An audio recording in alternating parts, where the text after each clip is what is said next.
Alô, querido ouvinte, saudações fraternais. Agradeço também aos novos inscritos desse canal e vamos juntos prosseguir estudando a Palavra de Deus para termos orientação para a nossa vida. Aconteceu já alguma vez, ou talvez até no presente, de você passar por aflições. Às vezes é relacionado com a insegurança quanto ao futuro, às vezes situações do momento, como doenças, assim por diante, ou mesmo atritos familiares, ou mesmo também experiências do passado que não permitem que você sinta a perfeita paz e harmonia. O nosso tema hoje está relacionado com essa questão. Quando o passado incomoda.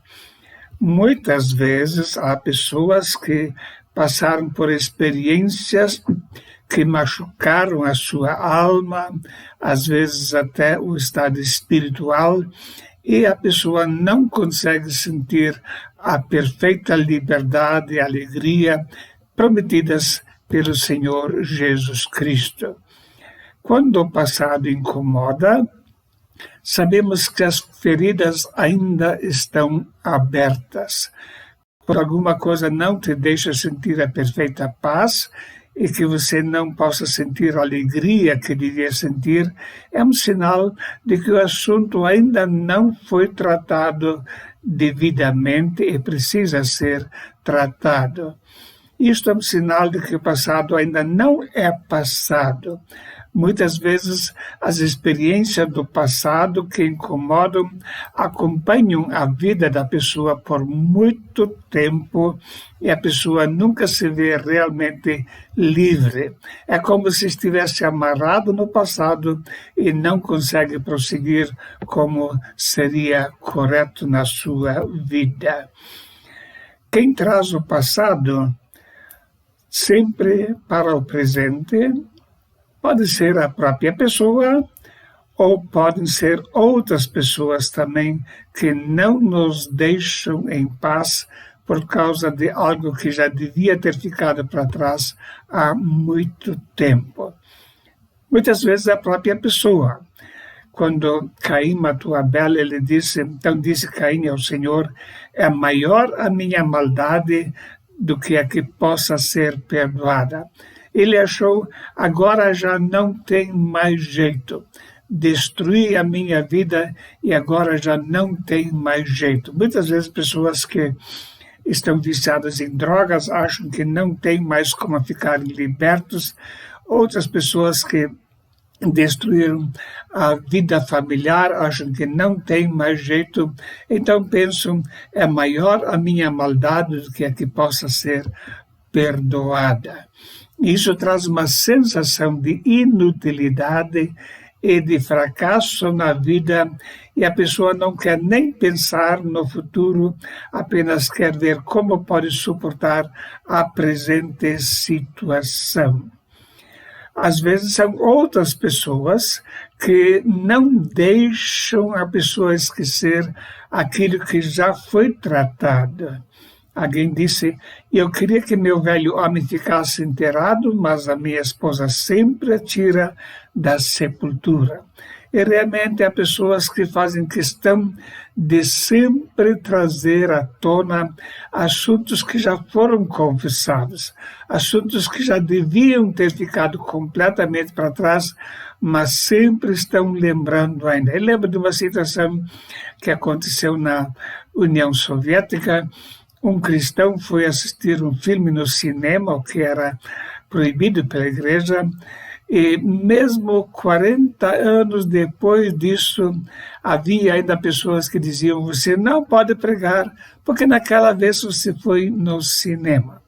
Então, muitas vezes é muito complicado quando pessoas nunca concordam em deixar o passado sob a cruz de Cristo. Deixar o passado como sendo realmente perdoado e tratado. Eu não estou falando aqui de questões que foram encobertas, é uma situação completamente diferente. Mas assuntos que já foram tratados devem sempre ficar para trás. Nós lemos sobre o filho pródigo e o irmão mais velho. E o seu filho mais velho estava no campo e quando veio e chegou perto da casa, ouviu a música e as danças. E chamando um dos servos, perguntou-lhe o que era aquilo. Ele lhe disse, veio teu irmão e teu pai matou o bezerro cevado porque o recebeu são e salvo. Mas ele se indignou e não queria entrar. Lucas capítulo 15, versos 25 até 28. Então, esse irmão simplesmente não queria deixar para trás o pecado que o seu irmão mais novo havia cometido. Ele estava arrependido, ele confessou o seu pecado, mas o irmão mais velho simplesmente não queria deixar para trás e não estava pronto a recebê-la. Quantas vezes pessoas não conseguem deixar para trás os pecados que já foram perdoados? Sempre a pessoa fica com estigma. Ele fez isso, ele fez isto. E não nos lembramos de que todos nós somos pecadores e dependemos também do perdão de Deus. Então temos alguns fatos importantes a considerar. O pecado do outro pode ter trazido prejuízo para a minha vida, mas o meu pecado custou a vida do próprio Filho de Deus. Portanto, eu nunca tenho direito de apontar para o pecado de outra pessoa que já se arrependeu.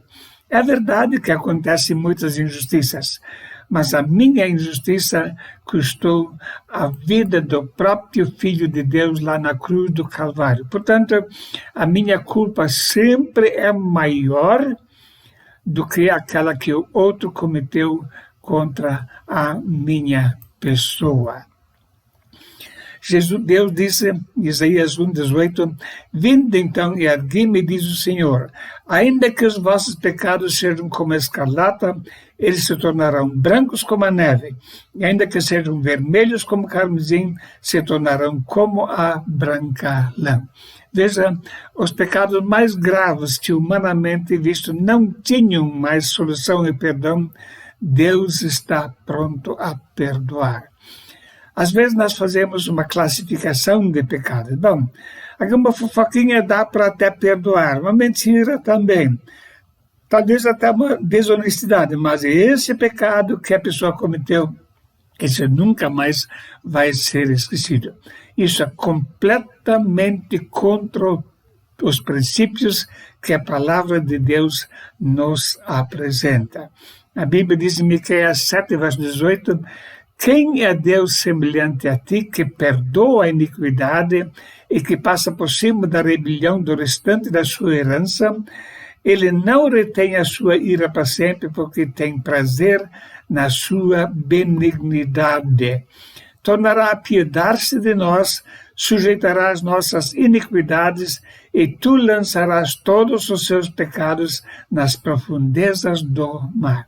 Temos aqui a respeito da grandeza de Deus e do perdão que Ele oferece.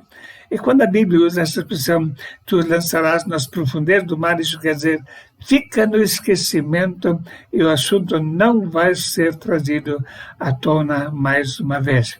Conforme lemos em Romanos, bem-aventurado aquele cujas transições estão perdoadas e cujos pecados estão cobertos, bem-aventurado aquele a quem o Senhor não imputa pecado. Imputar ou não imputar significa Deus nunca mais vai trazer à tona aquilo que já foi perdoado. E todos nós somos beneficiados com esse perdão que Deus está oferecendo.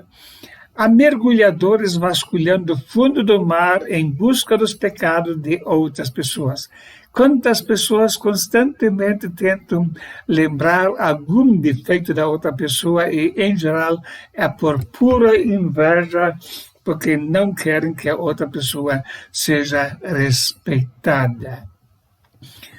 Deus diz, eu mesmo sou o que apaga as tuas transgressões, por amor de mim e dos teus pecados não me lembro. Isaías 43, verso 25.